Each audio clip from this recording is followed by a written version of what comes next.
सुप्रभात बच्चों।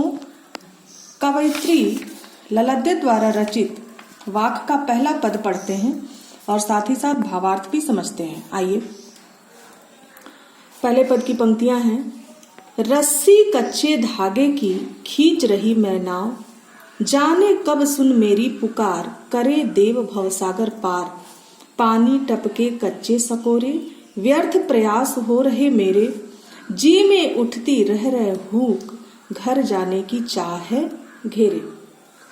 पहले वाक्य में ललद्य ने ईश्वर प्राप्ति के लिए किए जाने वाले अपने प्रयासों की व्यर्थता की चर्चा की है। कवयित्री कहती हैं कि अपने जीवन रूपी नौका को मैं जिस रस्सी से खींच रही हूँ वह कच्चे धागे की बनी हुई है। रस्सी कच्चे धागे की खींच रही मैं नाव। कवयित्री कहती है कि अपने जीवन रूपी नौका को मैं जिस रस्सी से खींच रही हूँ वह कच्चे धागे की बनी हुई है, अर्थात इसका कोई भरोसा नहीं है।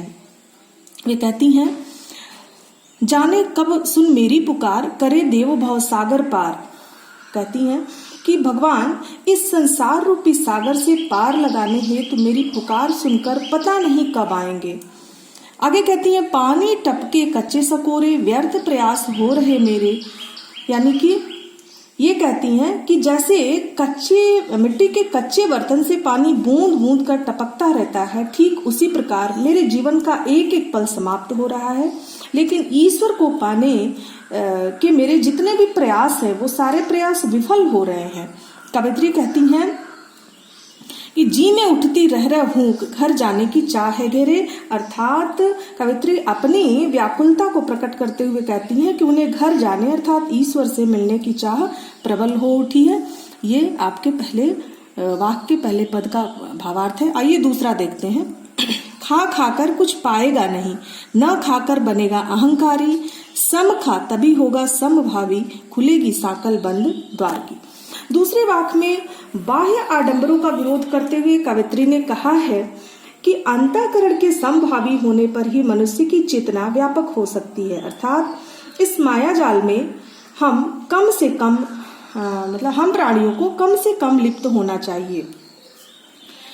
खा खाकर कुछ पाएगा नहीं, न खाकर बनेगा अहंकारी। कवयित्री कहती हैं कि सांसारिक भोग विलास में लिप्त होकर कुछ नहीं पाएगा। हे मन, हे मनुष्य, तो सांसारिक भोग विलास में लिप्त होकर कुछ नहीं पाएगा और भोग विलास से विरत रहकर भी, उससे विलग रह के भी, भोग विलास को छोड़ करके भी अगर तू जीवन जिएगा तो तेरे अंदर अहंकार आ जाएगा कि मैं कितना त्यागी हूँ, मैं भोग विलास से दूर रहता हूँ, मैं भोग नहीं करता हूँ।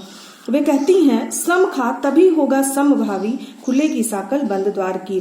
कवयित्री कहती हैं कि समभाव में रहो, ना लिप्त रहो, ना एकदम से वैराग्य वाला ही जीवन जियो। अर्थात समता का भाव अपने भीतर जगाओ, तभी अंदर की खिड़की दरवाजा खुलेगी, अर्थात ईश्वर को जानने की चेतना पैदा होगी। ये रहा आपका दूसरे पद का भावार्थ। आइए तीसरी तरफ चलते हैं।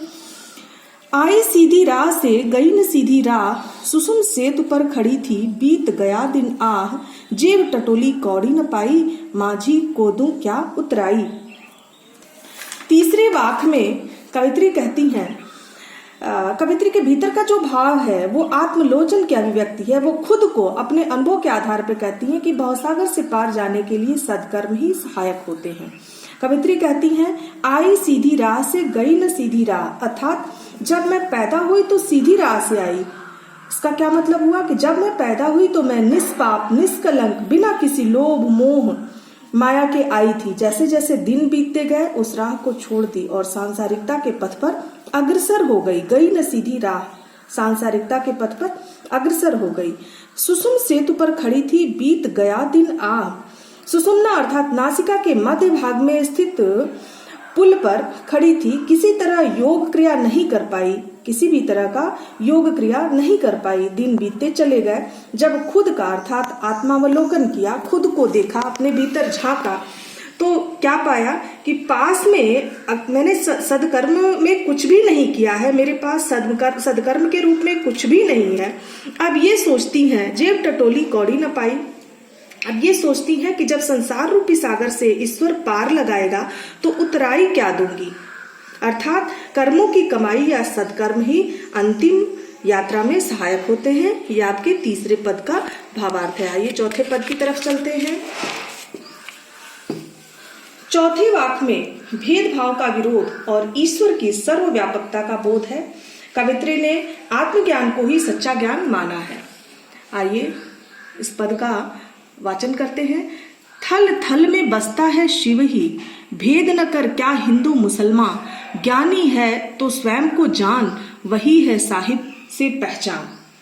अर्थात कवित्री कहती है कि ईश्वर जल स्थल हर जगह निवास करता है। जल थल में बसता है शिव ही, ईश्वर कहाँ नहीं है, हर जगह है, सर्वत्र व्याप्त है।